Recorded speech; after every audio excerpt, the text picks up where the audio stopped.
Lejos lo mejor del ciclo del destape de los locos. Axel Kicillof está con nosotros. ¿Cómo estás? Mucho gusto. ¿Cómo ¿Bien? andan, Roberto? Bien, ¿cómo andan, muchachos? Sí, hay... A ver, digo, ¿el tarifazo se puede tomar solo o se puede tomar como parte de una serie de precios que vos cambiás? Digo, ¿no? Vos cambiás el precio del dólar, cambiás el precio de los alimentos, del salario, del tarifazo. ¿Qué pasa cuando vos haces todo eso al mismo tiempo? No, acá hubo, si uno lo mira desde el punto de vista de las mayorías, fenomenal ataque al salario. Devaluación, se fue a precios. Habían dicho que no, que ya los precios estaba descontado, 16 del blue, no sé qué, todo verso. Efectivamente, yo lo marqué ese día, el día de la devaluación. Me preguntan, ¿y qué va a pasar con los precios? Esto se va a precios. Y efectivamente, evaluaron un 40, un 50, y eso está pasando con los precios este año. ¿Por qué? No solo por la devaluación, sino por el verdadero piedra libre que le han dado a todo el sector económico que fija precios en la Argentina, sin ningún tipo de control hoy, que eran los que, bueno, tuvieron en nuestro gobierno un límite y tuvimos nosotros la oposición férrea de todos esos sectores. Después de eso, el tarifazo.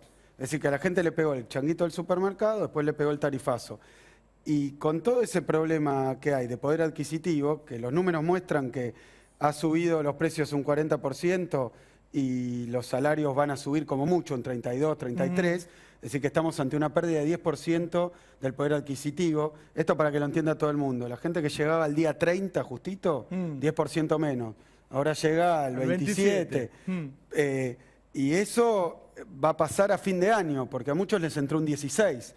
Y los precios ya se movieron un 30, es decir, que han perdido 15 puntos de salario. Ahora, Axel, yo soy uno de los que dijo también al principio, incluso en la campaña, que era un gobierno que iba a beneficiar a una clase social alta y por lo tanto había una cantidad de gente que iba a estar bien y el resto iba a estar mal.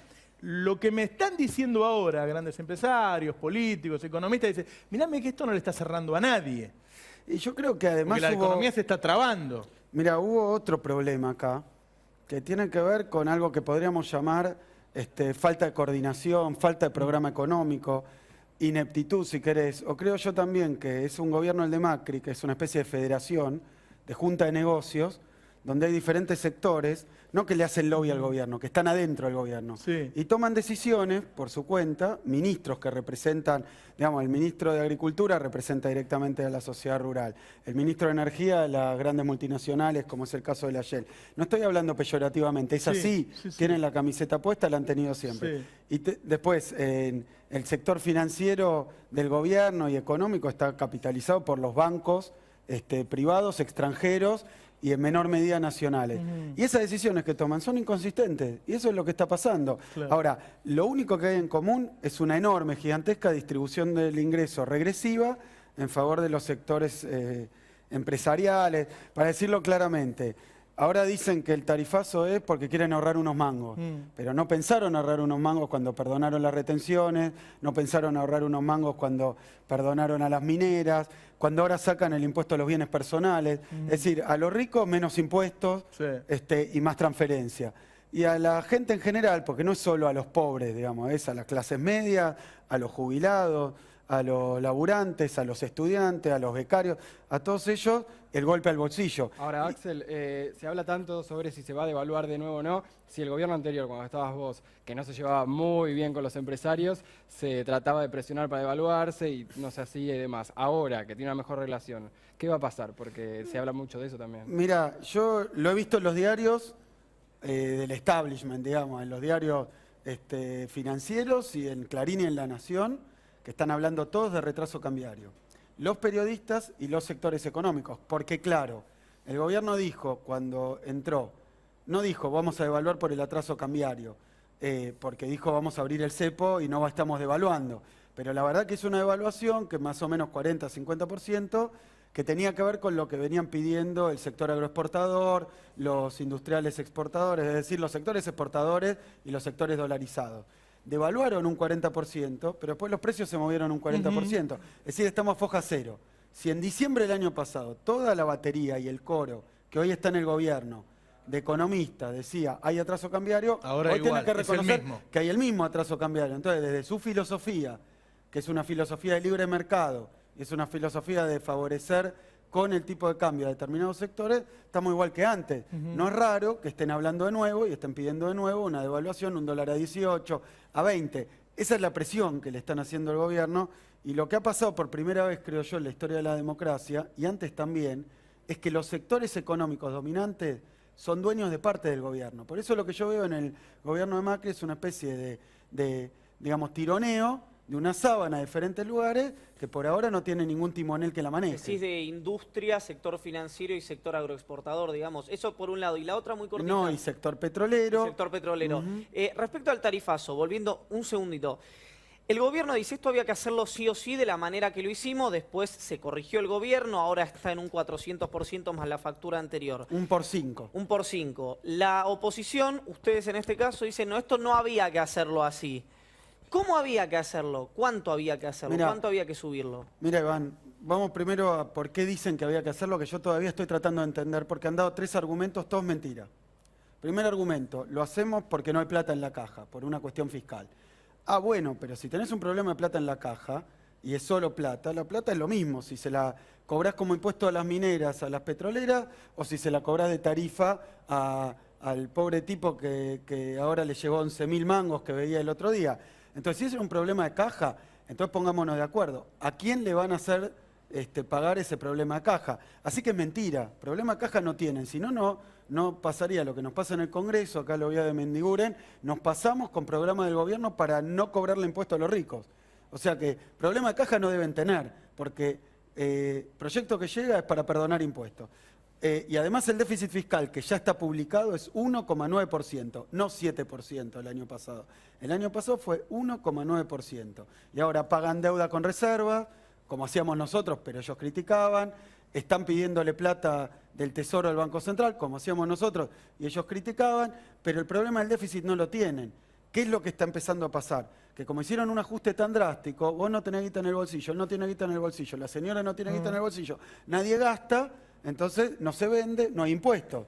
Entonces ahora entraron en la espiral del ajuste permanente. Segundo argumento que hace necesario este presunto ajuste. No era el fiscal, no era el tema de la caja. Consumo responsable. En Argentina teníamos un gasto dispendioso de energía. Lo podemos discutir, pero si vos querés arreglar culturalmente el tema del consumo... Costumbre de país rico. Bueno, eso pero era. ¿qué es lo que digo yo?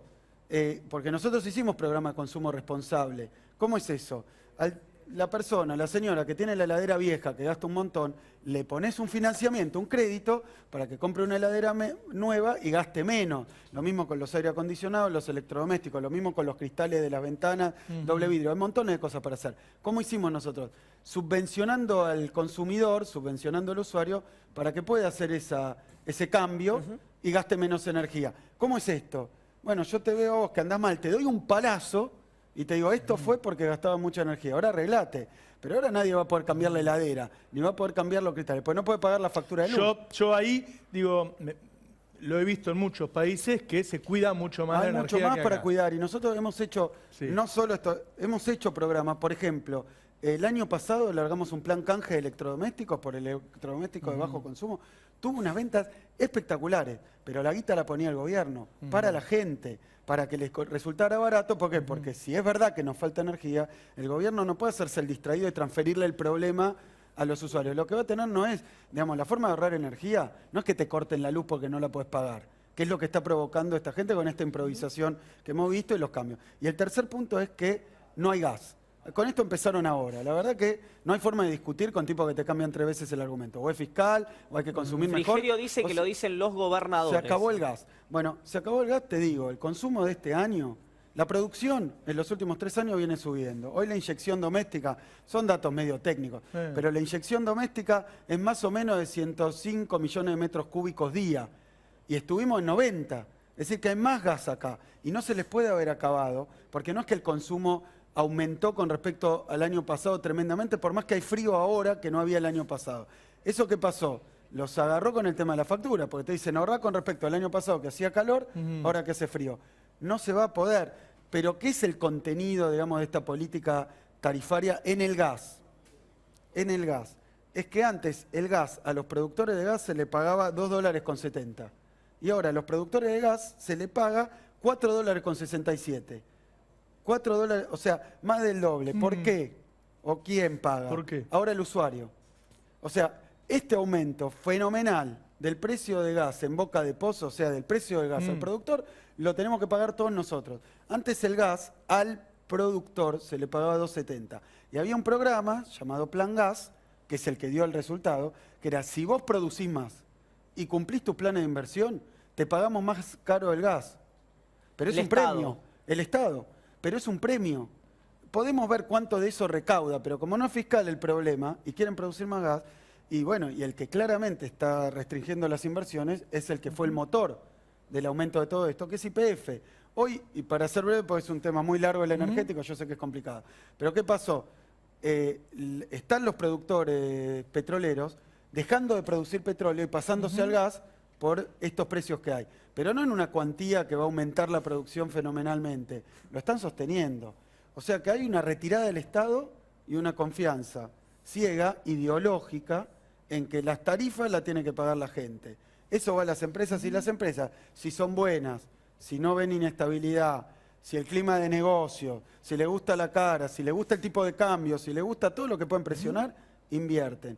O sea que yo creo que acá hay una cuestión de concepción. Le han aumentado la transferencia al sector productor a través de algo que no es un premio y no es un mecanismo de control. Para decirlo claro, nosotros le pagábamos si producía más. Ahora le pagan, produzca lo que produzca. Sí, sí, entiendo. Entonces esto ha sido un cambio formidable. La última, Axel. Hoy me dijo alguien que ha estado en el gobierno, un hombre con experiencia, honestidad intelectual, algo que me sorprendió. Yo le dije, bueno, este gobierno no va a tener ninguna crisis, porque la verdad que es un país desendeudado, por lo tanto, de última tendrá que pedir dinero afuera, el sistema financiero está muy bien. Y me dijo, no, guarda. Si la economía se frena así, totalmente, como la están frenando, lo que puede haber es una crisis de empleo muy grande, y eso es una crisis en un país. ¿Vos lo ves ese escenario? Mira, yo veo, hoy leía una consultora, creo que se llama Tendencias Económicas, que acaba de sacar un informecito que habla de 5.000 despidos mes de junio, 8.000 suspensiones. O sea que, claro, pero uno pregunta, en economía, ¿se puede sacar agua de las piedras? No se puede sacar agua de las piedras. Si vos ajustás el gasto público, subís la tasa de interés, ponés un tarifazo, baja la demanda, haces una devaluación, la gente no consume. Claro. Y tampoco va a venir una empresa a invertir en un mercado interno que lo tienen forfait, digamos, knockout. Entonces, yo veo que está habiendo una aceleración de la cuestión del desempleo que puede tener un efecto en precios, yo no lo descarto, si paran de devaluar y paran con los tarifazos, probablemente los precios se planchen más por el enfriamiento de la economía. Pero eso es una situación social que nosotros no teníamos hace ya más de una década. ¿Y yo qué es lo que digo? ¿Qué es lo que está parando este tarifazo? Bueno, obviamente, todos los que estamos hablando de esto, el Frente para la Victoria presentó recursos de amparo, juntó firmas. Saben que el Frente para la Victoria está con esto desde marzo. Yo no quiero polemizar, pero no es que se nos ocurrió ahora hablar con uno, hablar con otro. Venimos trabajando esto en el territorio, en la política, presentamos como 8 proyectos en el Parlamento, queríamos que el programa PYME, el proyecto PYME retrotrajera el tarifazo, porque al que más está matando esto, al usuario muchísimo, pero a las pymes, escúchame, pagaban 20 lucas, vas a pagar una pyme 100 lucas, porque es por 5, y la vas a ahogar, la vas a matar. Entonces, ¿qué es lo que decimos nosotros? Lo que está parando esto son las movilizaciones que hay de la gente. Esto está parando. Nosotros como representantes políticos podemos hablar, podemos discutir, podemos quejarnos, pero tomaron nota de lo que está pasando cuando en Comodoro Rivadavia, cuando en los barrios, cuando las cautelares, cuando todo este movimiento, y nosotros lo que le pedimos a la oposición entera, es que más allá de hablarle al gobierno al oído y pedirle algo, una cosa, que está bien, yo no estoy en contra. Pueden decirle al presidente si tienen confianza, si los escucha, pueden decirle lo que quieran. Vamos a una sesión especial al Congreso, tenemos mayoría, y cambiemos esto por un plan tarifario que vos me preguntabas, ¿cómo tiene que ser? Y sí, nosotros hemos hecho bastantes ajustes de tarifa. Lo que pasa es que un ajuste de tarifa, que era una reducción de subsidios, no era la eliminación de los subsidios de un saque y todo para las empresas. Eso no va a funcionar, no funcionó en ningún lado del mundo, no va a funcionar aquí. Axel, tengo al abogado de Cristina en línea. Correcto. ¿Lo escuchamos? Sí, y quiero, con Gregorio Del Bon estamos comunicados que, bueno, es el abogado que está demandando, en este caso, a Margarita Stolbizer por el ataque que había tenido con la expresidenta. Buenas noches, doctor. Buenas noches, ¿qué tal? ¿Cómo les va? Bien. ¿Por qué no me cuenta, bueno, cuál es la intención de esta demanda? ¿Qué es lo que se busca? Bueno, en principio las instrucciones de la presidenta Cristina Fernández de Kirchner es pasar por la mediación, que es un acto obligatorio previo a interponer una demanda por daños y perjuicios contra el honor, porque entiende que ha sido denunciada falsamente y se ha aguantado muchísimas cosas cuando era funcionaria pública, presidenta de la Nación, desde yegua, chorra, un montón de cosas que le han dicho, porque entendía que dentro de la función pública ella podía recibir elogios y críticas. Pero ahora es una mujer de a pie, es una mujer que no merece bajo ningún punto de vista que una mujer como Stolbizer quiera trepar políticamente a través de denunciarla constantemente y sistemáticamente de la mano de una asociación ilícita, tal como la han denunciado con el juez Bonadío y con una abogada. Me parece que llegó el momento en donde Cristina tiene que poner coto y fin a la gente que falsamente la acusa de delitos que nunca cometió.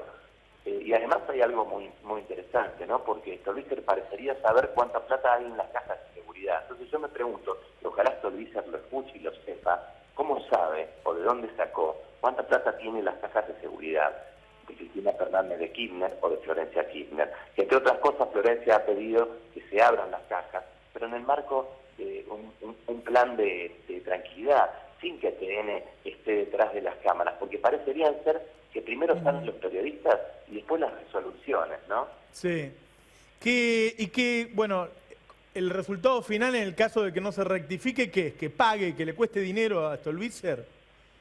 Es que no, la presidenta no quiere la rectificación, ya está cansada. Lo que quiere, y conociendo a la Cristina, usted tiene que saber que la presidenta va a ir hasta seguramente la Corte Interamericana de Derechos Humanos para que realmente exista un leading case en donde realmente la libertad de expresión no tenga límites, sino que siga sin límite, tal como Cristina ha hecho, que ha desvalorizado y prácticamente erradicado la calumnia e injuria, pero que de un modo u otro también el derecho al honor esté representado dentro de lo que es la cobertura de un ser humano, porque lo que se sufre, el daño moral, lo que se sufre cuando una familia realmente es perseguida, como es perseguida la familia presidencial en este momento, se tiene que pagar. Y se tiene que pagar donde más duele. Y donde más duele, lamentablemente, Navarro, es el bolsillo. ¿Y sabe para qué nos contrató? Para que le comamos el bolsillo, para que hagamos justicia, para que no le mancillen más el honor. Entonces vamos a tener que hacer una demanda patrimonial y un juez va a determinar, en caso de que prospere la demanda, cuánto dinero tendrá que pagar Stolbizer por las mentiras y las falsedades con las que está denunciando a la presidenta sistemáticamente a través de su compañero y amigo el juez Bonadío y alguna que otra abogada que la acompaña, que alguna otra causa ha tenido por haber sido juez y parte. Muchas gracias, doctor. Buenas noches. No, gracias a ustedes. Un saludo. Hasta luego. Axel, te saludo. Muchísimas gracias por habernos acompañado hoy en el Destape. Cuéntenme con qué volvemos. ¿Vos tenías unas datas? Sí, acá está López, bueno, da que hablar, José Francisco López.